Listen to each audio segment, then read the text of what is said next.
د علمګل سحر ژوند او شاعري 1442 لمریز کال چې د 1963 میلادي کال سره برابر دی د پکتیا ولایت د زرمت ولسوالۍ د اسلام خیل کلي د محمد سلیم په کور کې یو داسې ماشوم د ژوند لپاره نړۍ ته سترګې وغړولې چې کورنۍ یې ورباندې د علمګل نوم کېښود. لکه څنګه چې وایي لومړنۍ مدرسه د اولاد لپاره د مور وریښمینه غېږه ده. علمګل سحر د مور د مدرسې غېږې نه وروسته چې د بلې مدرسې په درشل قدم ورکېښود هغه د خدای جل جلاله سپېڅلی او مقدس کور و او چې کله هغه د 7 کالو شو نو ښوونځي ته د تلو شو. علمګل د زورملي باتور ښوونځي په لومړي ټولګي کې شامل شو. ابتدایي زده کړې په همدې لیسه کې ترسره کړې او بیا یې د غزني د شیخ عطار په لیسه کې خپلو زده کړو ته دوام ورکړ. دا نو هغه وخت دی چې دغه دروند او قدرمن انسان ته د شعر خاپیرۍ الهام راوړي. په زړه کې د مینې زړهسوي او ښکلاګانو ولولې راپاروي. د الهام دغه سپېڅلې خاپیرۍ د شعرونو د الهام په راوړلو هغه ته د سحر نامه ورکوي. د سحر د پاک نسیم او د شبنم نندارې ته یې کېنوي. علمګل نور علمګل سحر شو. زموږ دغه دروند فرهنګي شخصیت د غزني د شیخ عطار عالي لیسې د 12 ټولګي څخه بریالی راووت. د 12 ټولګي د فراغت وروسته هغه د کانکور په ازموینه کې ګډون وکړ او د کابل پوهنتون د ژبو ادبیاتو پوهنځي ته بریالی شو. علمګل د ادبیاتو پوهنځی په ډیره بېسارې مینه ولوست ځکه چې په خپله شاعر او لیکوال هم و. دندې علمګل سحر د ژوند په اوږدو کې په دغو دولتي او غیر دولتي پوستونو کې دنده ترسره کړې ده. د پوهنې وزارت علمي غړی، د سواد مجلې مرستیال، د عرفان مجلې مرستیال او مسؤل، د کورنیو چارو وزارت کارکوونکی، د بی بی سی راډیو لیکوال، د ازادۍ راډیو ویان او پروډیوسر، د لمر تلویزیون عمومي ایډیټر، د قلم ادبي مجلې مسؤل مدیر، د جمهور رئیس د ویناو لیکوال، د جمهوری ریاست د مکاتباتو و عامه اړیکو مسؤل، د جمهوری ریاست د پروګرامونو ریاست مرستیال او د تاریخ او پیښو لیکلو د برخې مسؤل. د ښاغلي علمګل چاپ شوي اثار دا دي: د سپوږمۍ ښکالو، د شعرونو ټولګه، د لمر جنازه، د پاریال خوبونه، پاس سپوږمۍ د لاندې ته، مینه او وسواس، د کیسو، مینه او جګړه، ناول، شیطان څراغ، د طنزیه کیسو ټولګه، ستوری، د ماشومانو لپاره شعرونه، لا هم څارم ستا لارې، د شعرونو ټولګه، چرګه او کوتره، د ماشومانو لپاره کیسې، خاموش فیلسوف، د مقالو ټولګه، د مینې روغتون، د نړۍ د طنزیه کیسو ژباړه، د متلونو کیسې او نور معلومات، فولکلوریک اثر، خبرې له خبرو پیدا کیږي، د انار تر ونې لاندې د تورنټو اوښکې ژباړه ناول، زه یم تږی ته اوبه یې، د شعرونو ټولګه، د ارګ نن او پرون، د ارګ تاریخ، د دندر لیوان ژباړه ناول، د متلونو کیسې. د لیکوال ناچاپ اثار په دا ډول دي: د عرفان مجلې تاریخچه او نیولیک تحقیقي اثر، د خاپیرۍ په لټه د کیسو ټولګه، خو ته مې ونه لیدې، د شعرونو ټولګه، کاروانونه د بکوا په دښت تیریږي، د سندرو او نارو په اړه څېړنه، ژوند په شیبو کې تحقیقي اثر، بیتونه دریابونه، د پښتو شعرونو غورچاڼ یا تدوین، داسې متل نشته چې رښتیا نه وي، د متلونو په اړه څېړنیز اثر. همدارنګه د ښاغلي علمګل سحر په سلګونو مقالې د هیواد او بهرنیو مطبوعاتو له لارې خپرې شوي دي. د علمګل سحر شاعري: علمګل سحر د پښتو ادب او شعر و شاعرۍ د اسمان په ستورو کې یو داسې ستوری دی چې په خپله شاعرۍ یې د ډیرو پښتنو د زړونو ادبي تنده ورماته کړې ده. د سحر صاحب شعر سلیس، روان، په تشبیهاتو، استعارو، کنایو، پخو سمبولونو، انځورونو، د مینې له ولولو او له نوښته ډک دی. هغه کوښښ کړی چې په خپل شعر کې داسې انځورونه راوړي چې لوستونکی یې تر ډیره په خپل ذهن کې وساتي. د سحر شاعري ډیره خیالي شاعري نه ده بلکې د حقیقتونو په طول پوره شاعري ده. هغه چې په ټولنه کې څه لیدلي دي کټ مټ یې هماغه بیان کړي دي. د غم ژړا یې خپل شعر ته کړي او خپل سپینې اوښکې یې د شعر د پاره توري او کلمات ګرځولي دي. له هغو یې شعر جوړ کړی او بیا یې خپلو مینوالو ته ډالۍ کړی. د علمګل سحر شاعري که هر څوک په ځیر سره ولولي نو لوستونکی به هم داسې انځورونه او حقیقتونه پکې پیدا کړي چې د خوند تر څنګ به یې له سترګو د اوښکو باران راتویوي. لکه دا غزل چې وایي: پسرلی ژاړي پورته شوې ده د ګل جنازه، په ارمانجن مالت کې وینو پل په پل جنازه. ارمان مستا په اننګو هسې مړاوی ولید، لکه د پیغلو په اوږو د کوم نجل جنازه. وحشته نور دې لا په زړه کې ورته پاتې څه دي، اوس خو دې ولیده په سترګو د کابل جنازه. بیا څه غوغا ده په دې کلي کې ناورین د څه دی، بیا پښتانه دي ګور ته لیږي د یو بل جنازه. د زړه په وینو باندې لیک زما د مینې غزل، قلمه ژاړه چې وتلې د غزل جنازه. سحر صاحب ډیر مینهناک انسان دی. د انسان سره مینه د هغه د فطرت او شاعرۍ لویه برخه ده. هغه له سپینګیري سره سپینګیری، له ځوان سره ځوان او له ماشوم سره ماشوم دی. سحر زړه خوږی انسان دی. د انسان پر درد او غم یې لکه د واورې زړه ویلي کیږي. زما په نظر شاعر همداسې وي چې زړه یې تر ګل نازک او خیال یې تر وریښم پوست وي. نو د چا زړه چې تر ګل نازک او خیال یې تر وریښم پوست وي، خامخا به د انسان په غم غمجن او په درد به یې دردیږي. د هغه په ډیرو شعرونو کې د انساني مینې بیلګې شته دي. لکه دا بیت چې وایي: داسې لاس نشته چې پر سر د کوم یتیم راتیر شي، لاسونه ډیر دي چې کوترو نه وزرونه باسي. په پورته بیت کې شاعر پر داسې بېوسه انسان خپل زړهسوی ښکاره کړی چې د ژوندانه له سترو هستیو بې برخې دی. ټولې خوښۍ او نیکمرغۍ ورته پیکه ښکاري. پر دغه بېوسه انسان د ظالم ظلم نشي زغمی. زموږ نازک خیاله شاعر علمګل سحر د ظالم دغه ظلم، کینه او کرکه د پیسو له وجې ګڼي.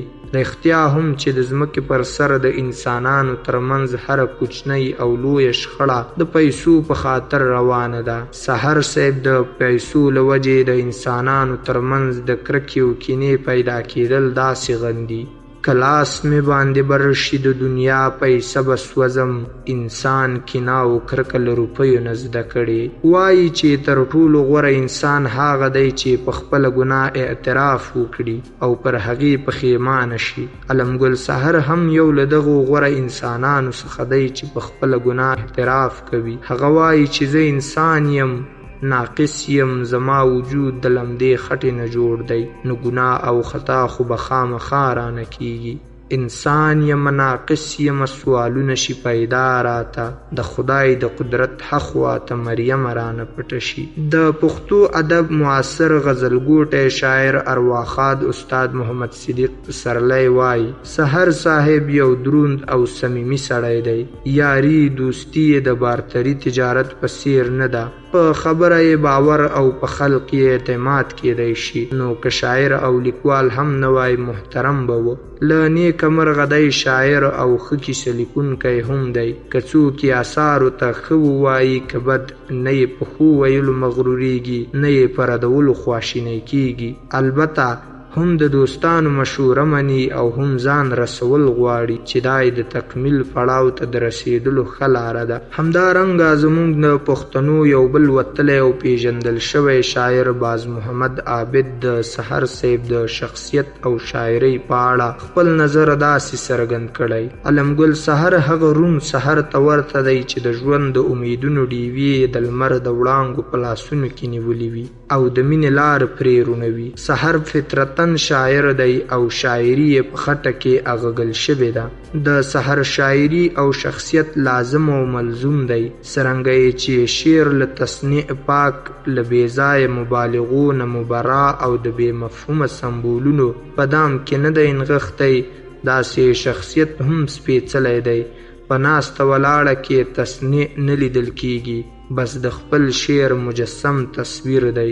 اوس په دې مالت کې زه بې یاره عادت شوی یم، یاره خفه نشې ستا لپاره عادت شوی یم دلته مې اوس یار نشته کلونه دي اوښتي خو هر ماښام راځمه په دې لار عادت شوی یم وګورم ښکلو ته بیا ژر جومات ته ولاړ شمه زه له وړکتوبه ښه دیندار عادت شوی یم پیتاوي ته به کښېنم او سیوري ته به پرېوځمه زه د هر پښتون غوندې بیکار عادت شوی یم راځې که نه راځې زه درته هم سترګې په لار نه یم حسن الخزان سره بهار عادت شوی یم علمګل سحر په خپل شعر کې د خپل ګران وطن د یووالي د دیوالونو په نړېدلو ډېر ژړلي او چغې یې وهلي دي خپل منځي جګړې یې د ټولو تباهیو او بربادیو لاملونه ګڼلي دي د پردي پالو لاسپوڅي غلامان یې په کلکو ټکو غندلي د هر افغان د وینې په بهېدو یې له زړه او سترګو وینې بهېدلي دي د ښکلي کابل پر سینه یې د راکټونو ګزارونه او د هغه جغل جغل سینه یې په خپله خوږه شاعرۍ کې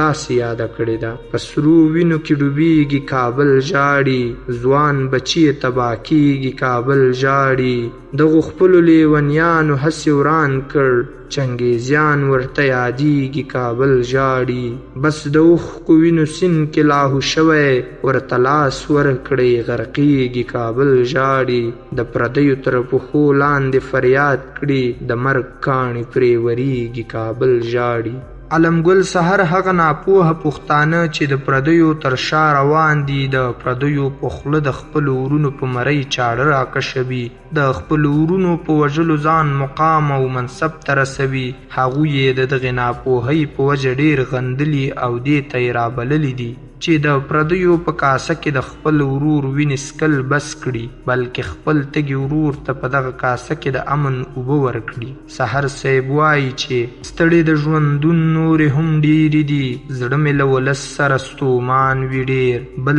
ځای به پښتون یو ځای ونه وینې دوی د خپل قاتل تر شا روان وي ډېر ازادي د هر ژوندي موجود حق دی چې په آرامه ساه واخلي او د چا د ظلم ښکار نشي ازادي ورکول کیږي نه بلکې اخیستل کیږي خو بیا هم موږ د دومره ډېرو قربانیو سره سره چې څو میلیونه شهیدان مو ورکړل د وطن پر سپینه ځمکه مو سره ورونه بل شول د تورو دنګو غرونو ګټې مو د پردیو د راکټونو بمونو د چولو له کبله ښکته راګوزارې شوې یرغلګرې لښکرې مو په شا وتنبولې خو بیا مو هم خپله ازادي ونه شوه ساتلی او نه مو په ارامه ساه واخیسته مونږ یوازې په خوله د ازادۍ نارې وهلي خو په حقیقت کې د تورو خونو بندیوان یو لکه سحر صاحب چې وایي مونږ په خوله باندې ستایلې ازادي ده بس له هر څه راته ښکلې ازادي ده مونږ په وینو ازادي ده تل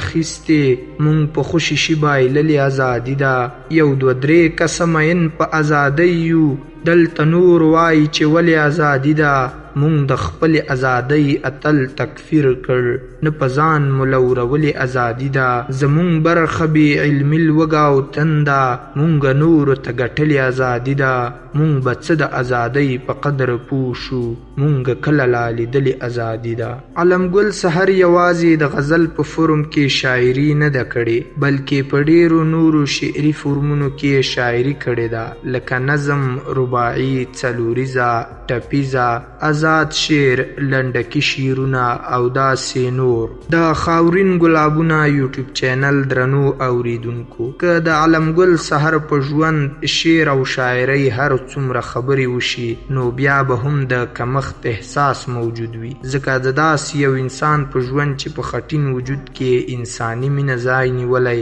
او خپل ټول ژوند یې پښتني ادب شعر او شاعرۍ ته وقف کړی نو خامخا به دا زما څو کرښې د هغه مینهګر انسان دپاره ډېرې لنډې وي بس د لایزال خالق په دربار کې خپلې د دعا لپې غوړوم او خپلو داسې فرهنګیانو ته د اوږد عمرو دعا کوم الله جل جلاله دې زموږ او تاسې د سر نه د داسې فرهنګیانو سیوری نه لرې کوي په همدې هیله د سحر صاحب په وروستي غزل د خپلې لیکنې لړۍ ته د پای ټکی ږدم د ژوندون سخته شیبه خدای پاماني ده د سره اور یوه لمبه خدای پاماني ده یو ناڅاپه یې د تللو شیبه راشي، یو ناڅاپه وایي زه خدای پاماني ده.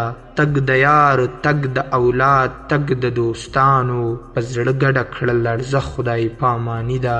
ټول ژوندون د ساړه ژمي مازدیګر دی، او د ژمي اوږده شپه خدای پاماني ده. ژوند یو خوب څومره ژر تیر شو دنیا کې، بس څو ورځې وم میلمه خدای پاماني ده.